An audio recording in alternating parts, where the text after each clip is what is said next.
हमारा दीन, हमारा मजहब, हमारा इस्लाम बिल्कुल छना फटका साफ सुथरा मजहब है, सच्चा मजहब है।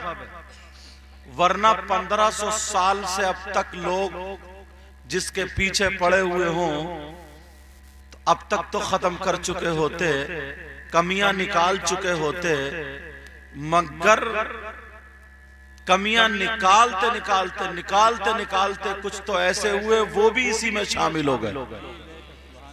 बेशक पाकीज़ा, हाँ कहीं कहीं जो तकलीफ होती है तो वो अपनों से ही होती है।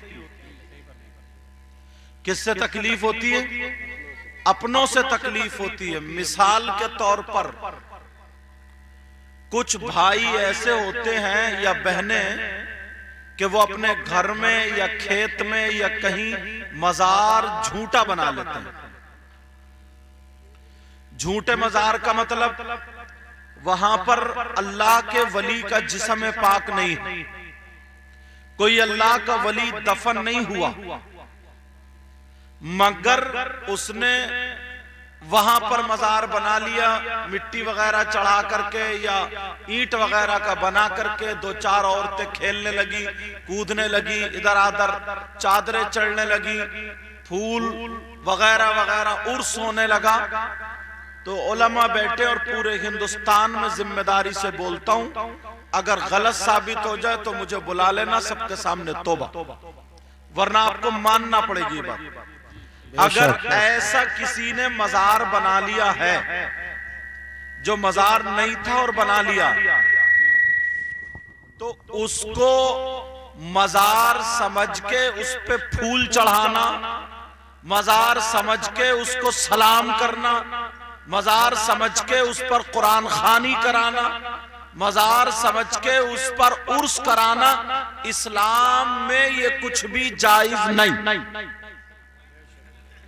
इसलिए कि हमारा मजहब सच्चा है, हमारा दीन सच्चा है, हमारा नबी सच्चा, हमारा दीन सच्चा, हमारा कुरान सच्चा, हमारा इस्लाम सच्चा और इस्लाम को मानने वाला मुसलमान सच्चा। मगर हालात इतने खराब है, अगर किसी की बीबी ने ख्वाब में देख लिया, पीर की ना माने, इमाम की ना माने, आलिम की ना माने, मगर बीबी की तो मानता, और वही ज्यादा मानता जो थोड़ा कनोड़ा हो, जो दबा चलता हो।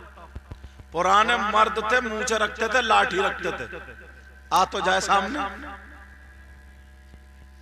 और अब तो आधे मर्द से ज्यादा औरतें बन गए,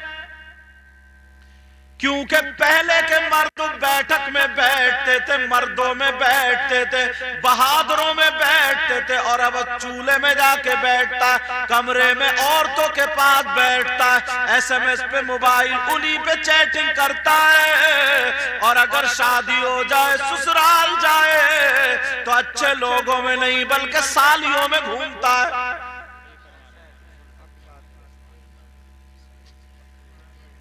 कुछ लोग कह रहे हैं सुभान अल्लाह, इन्हें यही पता नहीं है सुभान अल्लाह कहां कहना, लेकिन बात सच्ची।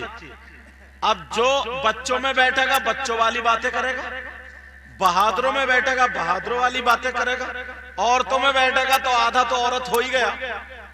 अब बीला बना पड़ा, मीला, मीला बोलते, मैला बोलते, क्या बोलते हैं, मीला, मीला बना पड़ा है। औरत कम रो रही है, ये ज्यादा रो रहा है। औरत कम हाथ चला चला करके बातें कर रही है, चूल्हे पे बैठ के फूट फूट के रो रहा। आधा मर्द तो हो गए। पहले के लोग थे यार, बहादुर थे, गुड़ की भेली हजम कर जाया करते थे, और अब तो अगर एक लड्डू खा लिया तो 52 चाहिए, ये लीवर का आलम। लेकिन मैं जो बताने जा रहा था, मसला निकल ना जाए, मसला ये अगर किसी की बीबी अपने शौहर को कब्जे में करे, पढ़िए साहब मैं 5 वक्त की नमाज पढ़ रही हूँ, मैं बड़ा दीन का काम कर रही हूँ, मैं बड़ा अच्छा काम कर रही हूँ, मैं बड़े मसले पूछ रही हूँ, और मौलाना से बातें चल रही हैं इठला इठला करके मसले पूछे जा रहे हैं, शर्म आनी चाहिए। वो कौन सी बीबी, उसको इजाजत नहीं है बात करने की, लेकिन सुन लो वो समझ रहा है और मुंह फाड़ के कहता है मेरी बीबी बड़ी दीनदार है। कई लोग मेरे पास आए, इसलिए बता रहा हूं कि हजरत मेरी बीबी के इतने मसले याद हैं, 2 बातें कर लियो। मैंने कहा क्यों, तेरी बीबी प्रधानमंत्री है क्या? तुझे ये पता नहीं है बीवियों से तुझे शर्म नहीं आ रही है? तेरे मुंह में जबान नहीं है, तू बात कर। मसला पूछते पूछते फिर मजाक शुरू हो जाती है और यहीं से बुराई का दरवाजा खुलता है। लोग समझते ही नहीं इस बात को, मगर अब ये समझ रहा है रात को सुबह को उठा उल्टे सीधे ख्वाब बयान कर रही है। अब कह रही है रात मैंने अपने घर में सफेद कपड़े वाले देखे, एक बुजुर्ग थे उनकी दाढ़ी सफेद थी, हाथ में तस्बीह थी और मुझसे कह रहे थे बेटी हमारा यहाँ मजार बना दे। बन गए।